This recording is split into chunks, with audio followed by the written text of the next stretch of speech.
Maraming nagkakamali sa pagpili ng budget gaming phone. Minsan, design lang ang panalo pero lagi pagdating sa actual game. Kaya sa video na to, ito ang mga phones na tested for gaming mula 5K to 10K. Una sa ating listahan ang ITEL P55 5G.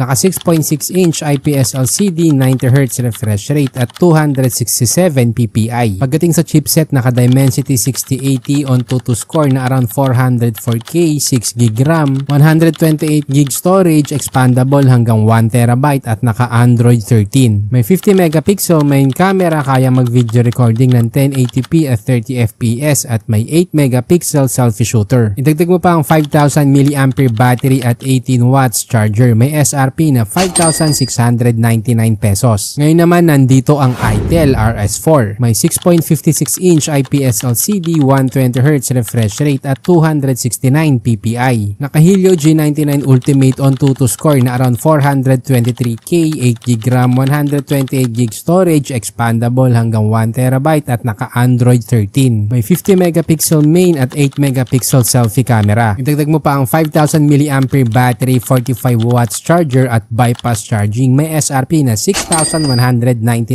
pesos. Nakapasok din ang Infinix Hot 50. May 6.78 inch IPS LCD, 120Hz refresh rate, 240Hz touch sampling rate at 396 ppi. Naka Helio G100 on 2 score na around 432K, 8GB RAM, 256GB storage at Android 14. Pagdating sa camera, naka 50 megapixel main at 8 megapixel front camera. May 5,000 mAh at 18 watts charger. Mabibili sa presyong 7,319 pesos. Andito din ang pinakabagong Nubia Neo 3 4G. May 6.8 inch Full HD Plus IPS LCD, 386 ppi, 120Hz refresh rate at 1,000 nits. Naka Unisoc T8100 on 2 score na around 472K, 8GB RAM, 128GB storage at Android 15. Pagdating sa camera, naka 50 megapixel main, 2 megapixel depth sensor at 16 megapixel front camera. Dagdag mo pa ang 6,000 mAh battery, 33 watts charger at bypass charging. Para sa iba pang features, naka stereo speakers, pressure sensitive gaming triggers at RGB lightning. Mabibili sa presyong 7,984 pesos. Ngayon pag-usapan naman natin sa ating tech board ang Antutu performance ranking from lowest to highest. Ang may pinakamababang score ay ang ITEL P55 5G na meron lang 404,000 at ang susunod naman ay ang ITEL RS4 na merong 423,000 at mas mabilis ng 4.7% kumpara sa P55 5G.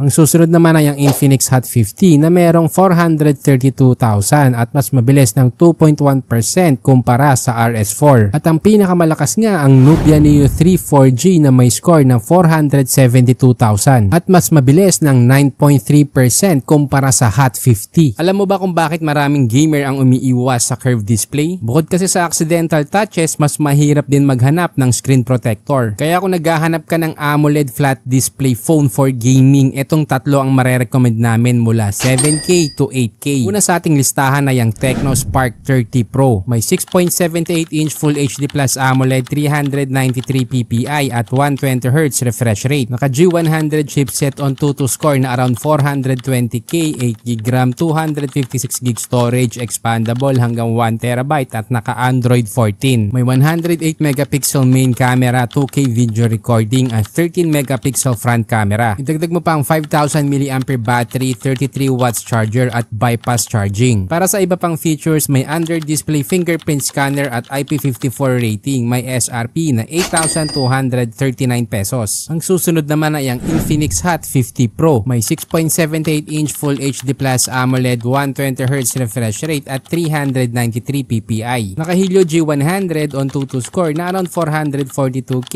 8GB RAM, 256GB UFS 2.2 storage, expandable hanggang 2TB at naka Android 14. Sa camera, may 50 megapixel main, 2 megapixel depth sensor at 8 megapixel front camera. Idagdag mo pa ang 5,000 mAh battery at 33 watts charger. Para sa iba pang features, merong in-display fingerprint sensor at IP54 dust and splash resistance. May SRP na 7,779 pesos. Nakapasok din ang Redmi Note 14 4G. May 6.67-inch Full HD Plus AMOLED, 120Hz refresh rate, 394 ppi at Gorilla Glass 5. Naka-Helio G99 Ultra on 2 score na around 414K, Android 14, 8GB RAM, 128GB UFS 2.2 storage at expandable hanggang 1TB. Pagdating sa camera, naka 108 megapixel main, 2 megapixel macro, 2 megapixel depth sensor, kaya mag-video recording ng 1080p at 30fps at may 20 megapixel selfie shooter. Sa battery, may 5,500 mAh at 33 watts charger. Para sa iba pang features, naka Dolby Atmos stereo speakers, 3.5mm audio jack, face recognition, under display fingerprint sensor at IP54 dust and splash resistant. Mabibili sa presyong 7,499 pesos. Ngayon sa ating tech board, pag-usapan natin ang Antutu score from lowest to highest para mas makapili kang mabuti. Una, nandiyan ang Redmi Note 14 4G at may Antutu score na around 414K. Susunod naman ang Tecno Spark 30 Pro at merong score na 420K. Ibig sabihin lamang to ng 1.45% versus sa Redmi Note 14 4G. At sa huli, nandiyan ang Infinix Hot 50 Pro na merong score na 442K. Lamang naman to ng 5.24% versus sa Tecno Spark 30 Pro at 6.76% versus Redmi Note 14 4G. Kung naghahanap ka ng bagong maayos na phone na hindi lalampas sa 10K, ito ang apat na best of the best na may pang gaming, pang content creation at future-proof na 5G. Ang una sa ating listahan ay ang Poco M7 Pro 5G. May 6.67-inch Full HD Plus AMOLED, 394 ppi, 120Hz refresh rate, 2100 nits at Gorilla Glass 5. Pagdating sa chipset, naka Dimensity 7025 Ultra on 2 score na around 484K,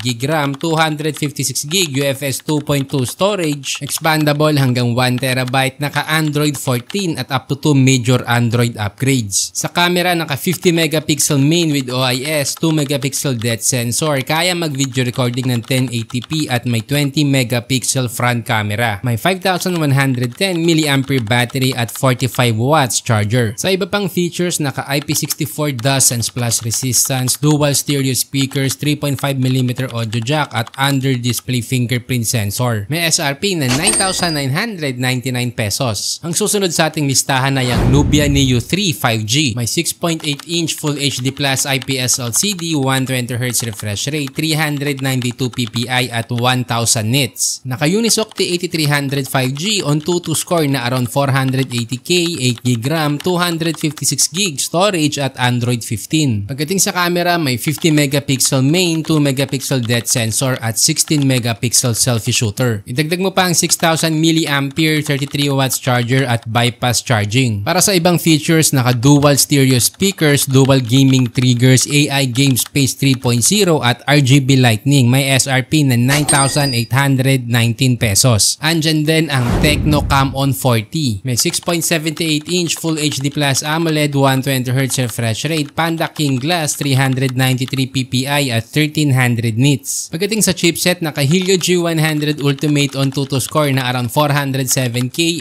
8GB RAM, 256GB storage, Android 15 at up to 3 major Android upgrades. May 50 megapixel main with OIS, 8 megapixel ultra wide, kaya mag-video recording ng 1440p at may 32 megapixel front camera. Sa battery, naka 5200 mAh at 45 watts fast charging. Sa iba pang features, naka IP66 dust and water resistance, drop resistance at stereo speakers. May SRP na 9,749 pesos. Ang susunod naman sa ating listahan ay ang Infinix Note 50. May 6.78-inch Full HD Plus AMOLED, 144Hz refresh rate, 393 ppi at 1300 nits. Pagdating sa chipset, naka Helio G100 Ultimate on 2 score na around 429K, 8GB RAM, 256GB storage, Android 15 at up to 2 major Android upgrades. Sa camera, naka 50 megapixel main with OIS, 2 megapixel macro, kaya mag-video recording ng 1440p at may 13 megapixel front camera. Idagdag mo pa ang 5,200 mAh, 45 watts fast charging at 30 watts wireless charging. Sa iba pang features, naka IP64 dust and splash resistance, aluminum alloy frame, stereo speakers tuned by JBL, high-res audio at RGB Lightning. May SRP na 9,863 pesos.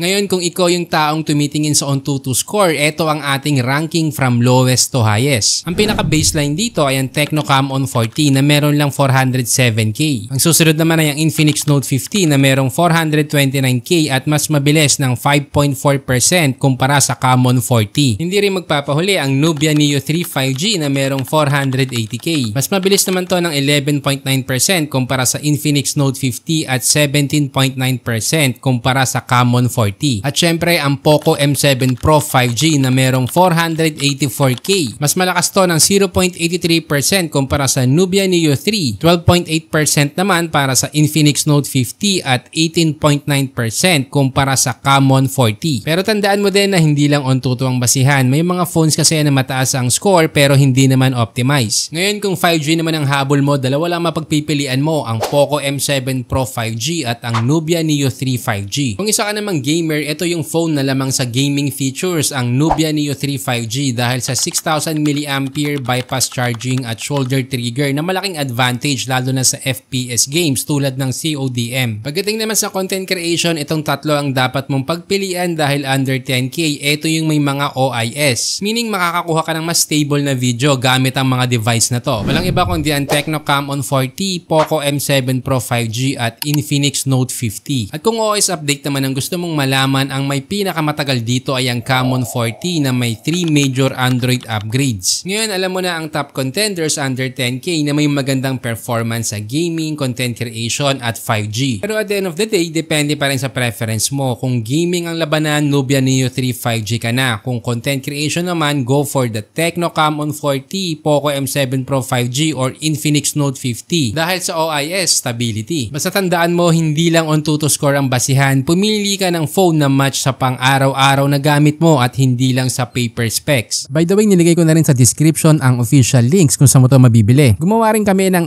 FB group na smartphone tips. Dito, i-guide ka namin para piliin ang best smartphone para sa budget mo. Plus, kami na din ang maghahanap ng discount at trusted store online. Again, exclusive lang to sa mga bumibili online at gusto ng discount. Ginawa ko nga pala ang Tekino dahil sa dami ng smartphones na lumalabas ngayon, napakahirap nang mamili. Kaya dito sa channel kami mismo ang nagre-research para malaman kung anong device ang pinakasulit para sa budget mo. Pero para makagawa pa kami ng ganitong content, kailangan din namin ng suporta mo. Kaya huwag kalimutan mag-subscribe, i-like at i-share ang ating video.